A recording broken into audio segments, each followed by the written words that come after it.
Back on the Chamber Report, time now for member profiles. Chance for you to find out who some of the many members are. Ooh, and you're going to want to listen to this one because there's some education coming your way. I know I've had a lot of questions. You know, one of the hot topics at the state capitol this year was the legalization of marijuana in the state of Minnesota. And it passed, so it is underway. In fact, you're watching this in August, and some things have already started to be legal as of the 1st of August. Now, there's some other things that are going to come down the line, and we're going to get into all of that stuff and help you get educated, because I'll tell you what, we've gotten a lot of calls at the Chamber office, and it's really simple. I just pass them along to our guest, who is Jamie Croyle. She is with House of Oilworx, located on 2nd Avenue in downtown Anoka. Jamie, welcome to the show. Thank you. Well, you got some press time, both in the local papers. I saw some TV stuff. You were a player and heavily involved in those efforts that were happening at the state capitol as cannabis prohibition was being talked about. You know, it's been a topic for a long time, and this was the year that it happened. Why was it important for you to be in play? You know, it's just really important to get involved, just to make sure that education is really at the forefront. And as we bring this plant out of prohibition, really advocating for safety for consumers, even on the marketing level, and really just allowing people at the state level to know what's needed throughout this prohibition. It also gave me an opportunity to become involved and advocate for a plant that I truly love. But the most important part, really from a state perspective, is being able to be aware and educated enough to bring that down to the local level, like right here in Anoka. And it created a lot of transparency and the ability to work with the city as other cities were building moratoriums and ordinances, and really just being able to, you know, talk to the city council about it, and as things were progressing forward. Yeah, and you know, Minnesota's not the first state to do this. I don't know if you knew that, but I mean, at some point this is going to be worldwide, if not United States-wide, but Minnesota is now one of many states. Do you know how many, Jamie? I don't. We are the 23rd state. 23rd state, so we're almost halfway. So, I mean, it was coming. And if it's not in a state that you are aware of, that maybe you have family, at some point, I got to believe that it's coming. But it is here now. And I can imagine there had to be a lot of questions, both from legislators who were trying to get educated and learn as they were deciding on votes. And then once the thing started to roll and things passed, all of a sudden, boom, you're going to have cities going, okay, what do we do? And I think it's just kind of this big scramble of let's figure out what we can do. So with all of that in play, what changes can we expect to see as this thing moves into this new era of prohibition? Yeah, that's a great question, Pete, and something that I'm asked pretty much daily. I bet you are. So July 1st was the first change, and that was an additional 10% tax to all hemp-derived cannabinoid products. You know, and that's a great point. So hemp came into play, within the last year, two? Yeah, and so really it's not like it's the first time something like this is in place. So in July, that tax popped. Yes, it's an additional 10% tax on all cannabis products in general, whether it's hemp-derived or marijuana-derived. And that is in addition to state and city taxes. So you're going to get familiar with getting taxed for these products for the rest of your life. Sure. And that's in addition, to the local and state. And then medical cards, there's no longer a fee for a medical card on the state level. Where before you had to pay a yearly fee, now there's no fee to be on the medical card. You do have to apply for it. Okay. August 1st allows for home grows. So Minnesota is the 11th state to allow a person to grow marijuana within their home without a license. So while there are 23 states where marijuana or cannabis is legal, not every state has a home grow. Did not know that. Yep.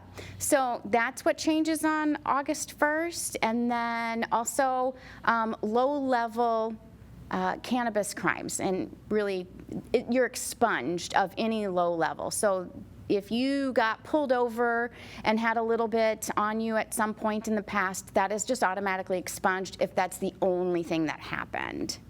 And now, and one other question I get asked, so if someone has some now, even though Dispensaries aren't in play yet. We'll talk about that in just a little bit. But you have some, and I think that, the state knew when this was getting passed, like, we're going to have this time between when dispensaries come into play and when they're not.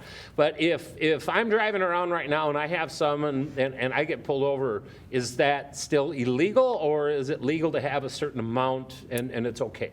You can have up to 2 ounces. Okay. And then for concentrates and edibles and different variants of cannabis, you can have some. It's really not advisable to drive around with a bunch of that totally. stuff, Yeah. or even to drive under the influence. But dependent on the amount, it could be a misdemeanor, but there's no heavy crimes or felony charges for that possession. Okay. And 2 ounces is a lot. It sounds like a lot. All right, so as this whole thing moves forward, what do you think this whole market is going to look like? Yeah, so when it comes to the market, right now, while we're focusing on the home grow, the market's going to be the same for the next 15 to 18 months. And that's where I get asked every day, are you going to be selling weed? Are you going to be selling marijuana? Are you going to be selling, adult use products? Right now, the only place that you can get adult use products is at Native Care starting August 1st I saw that. Yep, in Red Lake. So on the reservation, that's going to be the only place you can. But this market is going to stay the same. The Office of Cannabis Management is now currently being booted up. And that is a governing body that will make the rules and regulations of the market. Right. Yep, so once people will have to apply for licenses, really give their intentions, and then it'll start changing in 2025. And as much as there's other states that the state of Minnesota can look at and kind of get some answers on this thing, this is a growing curve for the state of Minnesota as well. And so, just keep your ears tuned as you find out new things. We're all going to learn them at the same time. One of the things that I recently heard about was that there is a low dose and an adult use dose. I had no clue that there were differences. What is the difference between low dose and an adult use dose? Pete, we're in a really, really unique position here in Minnesota because once everything is set in place, we will be the first state that has what's called a low-dose market, an adult use market, and a medical market.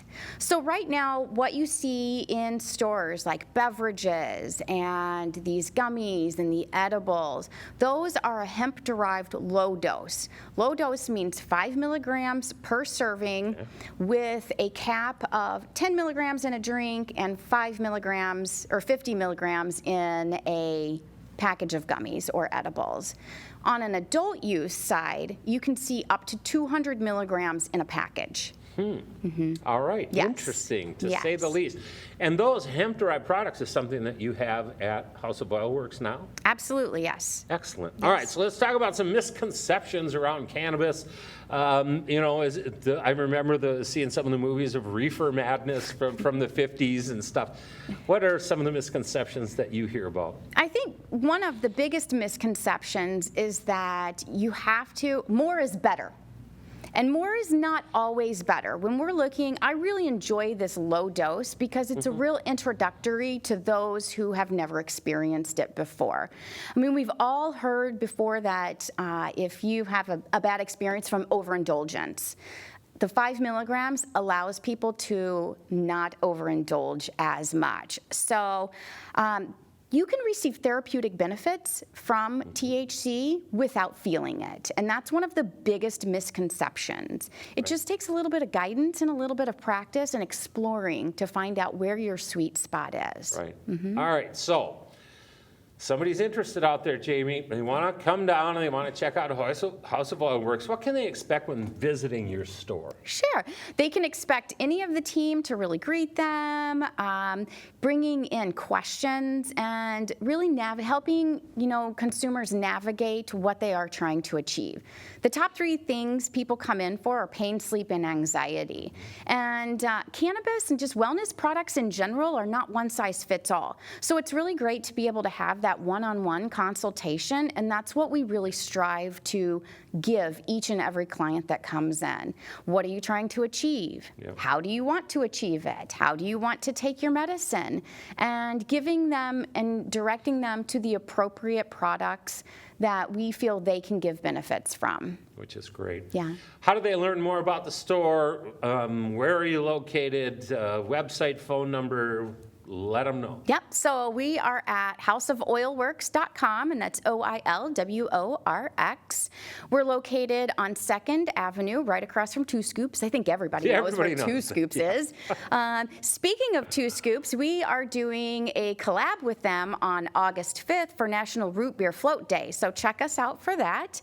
And we're open 7 days a week, Monday through Friday. Let's see, Monday and Tuesday we're open 10 to 6. Wednesday, Thursday, Friday, Saturday, we are open until 8 p.m. throughout the summer, and then 12 to 4 on Sunday.